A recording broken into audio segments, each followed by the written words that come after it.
Selamat pagi, nama saya Kristian Tawan dari Prodi Farmasi 2017. Kali ini saya akan menjelaskan tentang relasi atau hubungan antara agama dengan sains untuk memenuhi tugas kuis besar MKU Agama. Yang pertama, agama adalah suatu sistem kepercayaan kepada Tuhan atau para dewa yang bisa dianut oleh seluruh masyarakat baik di Indonesia atau seluruh dunia. Sedangkan untuk sains sendiri merupakan suatu ilmu pengetahuan untuk mencari kebenaran berdasarkan teori dan praktek. Dan juga sains memiliki sifat yaitu objektif sehingga tidak pasti. Sedangkan untuk agama bersifat subjektif yang berarti pasti dan sudah bersifat tetap atau utuh. Lalu karakter dari mereka memiliki karakter masing-masing antara sains dengan agama, sehingga mereka bisa berjalan secara dinamis. Sedangkan untuk sains memiliki sifat yaitu tentatif, yang berarti teorinya akan mengalami anomali atau perubahan sehingga tidak tetap dan juga bisa berganti-ganti. Lalu sains sendiri tidak memiliki ideologis yang tetap dan juga banyak menimbulkan error human karena tidak ada ideologis yang tetap dan juga manusia yang mengerjakannya sehingga bisa terjadi human error.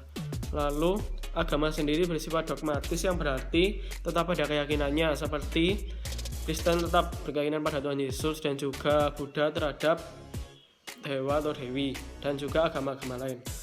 Lalu sains sendiri bersifat fundamental atau metodis sehingga sains ini merupakan ilmu yang memiliki kerangka metode untuk mengerjakannya. Lalu dinamis hubungan antara agama dengan sains.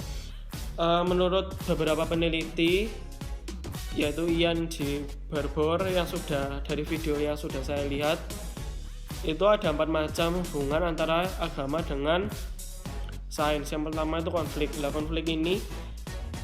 konflik ini biasanya menimbulkan permasalahan antara penganut agama dengan penganut sains, seperti pada zaman Renaissance yang terjadi pemisahan agama dengan negara, pemisahan agama dengan budaya, dan juga pemisahan agama dengan sains.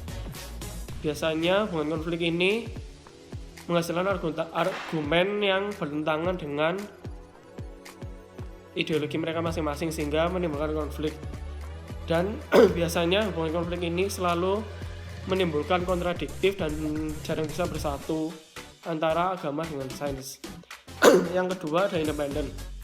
Independen ini merupakan posisi yang paling aman, yaitu posisi pragmatis sehingga mereka bisa berjalan masing-masing. Seperti agama pada saat virus corona ini, mungkin penganut agama bisa mengatakan bahwa mereka bisa berdoa pada Tuhan supaya virus corona ini cepat selesai. Sedangkan untuk para kaum penganut sains bisa berpendapat bahwa mereka harus berfokus untuk mencari vaksin untuk menyembuhkan virus ini.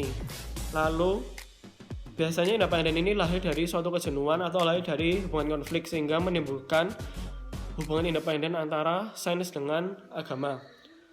Lalu biasanya mereka ini tidak mengganggu otoritas masing-masing sehingga mereka bisa berjalan sendiri-sendiri. Biasanya independen ini jarang menimbulkan konflik sehingga banyak yang menerapkan hubungan antara agama dengan sains, yaitu hubungan independen. Lalu yang ketiga itu ada hubungan dialog. Hubungan dialog ini merupakan suatu hubungan agama dengan sains di mana mereka berargumentasi sesuai dengan ideologi masing-masing, seperti kaum agama berdiskusi dengan kaum sains bagaimana dalam virus corona ini contohnya untuk bisa menyelesaikan virus ini dengan baik. Mereka bisa berargumen, bisa bertukar pendapat, dan biasanya untuk dialog ini dilakukan oleh para mahasiswa atau kaum kritis. Biasanya dialog ini menyelesaikan suatu persoalan yang tidak bisa diangkat. Lalu biasanya mereka bisa memberi masukan, kelebihan dan kekurangan dari pemahaman mereka masing-masing, dari pemahaman agama sendiri dan pemahaman sains sendiri. Lalu dialog ini bersifat multidisiplin, yang artinya bisa dikeroyok secara bersamaan, dan mereka biasanya menimbulkan konflik tetapi tidak terlalu berbahaya karena mereka kebanyakan dilakukan oleh kaum berpendidikan sehingga mereka memiliki integritas yang baik. Lalu yang terakhir ada integratif. Integratif ini merupakan suatu pola untuk mencari titik temu saat berdiskusi. Jadi awalnya melakukan dialog dulu lalu melakukan integratif.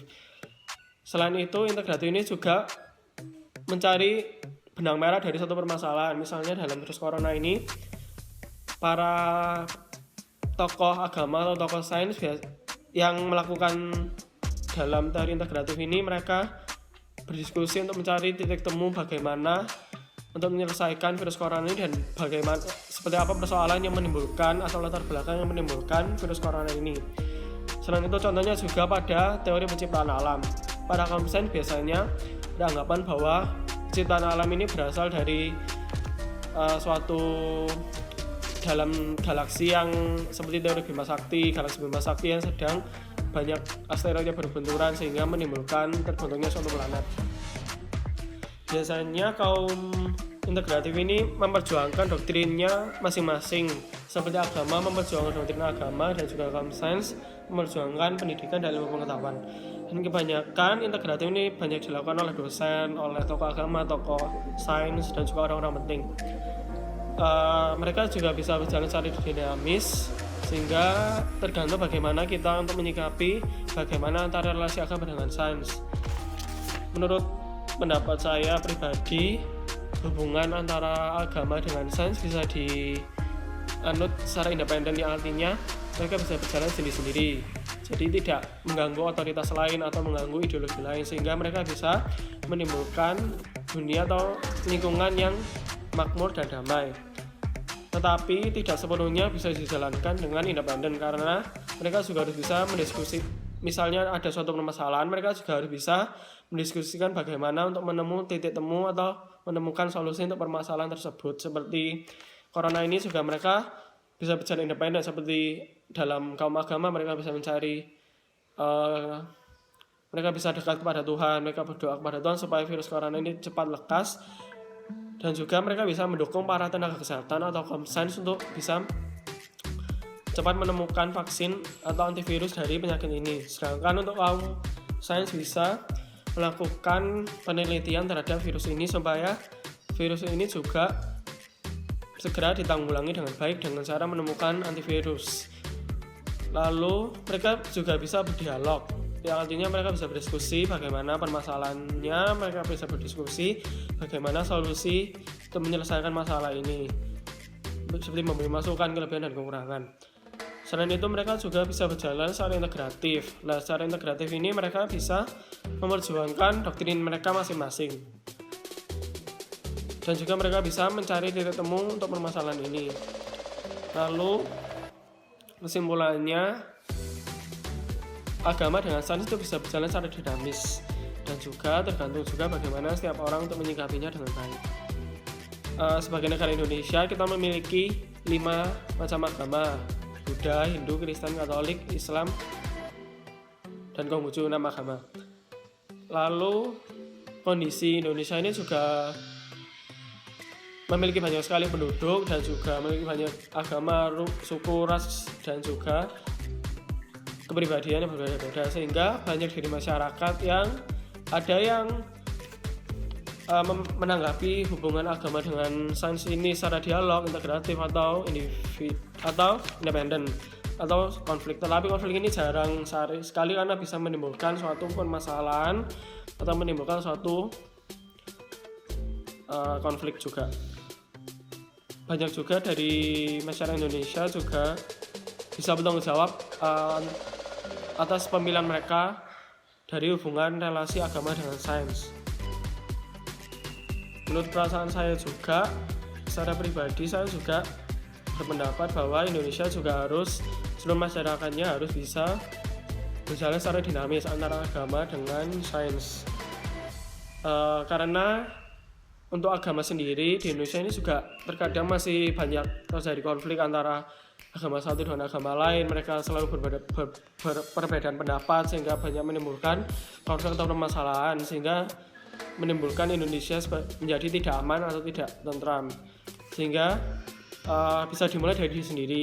Kita sebagai mahasiswa harus bisa bersifat kritis supaya bisa menghubungkan antara agama dengan sains sangat baik sehingga tidak menimbulkan kontradiksi atau menimbulkan permasalahan.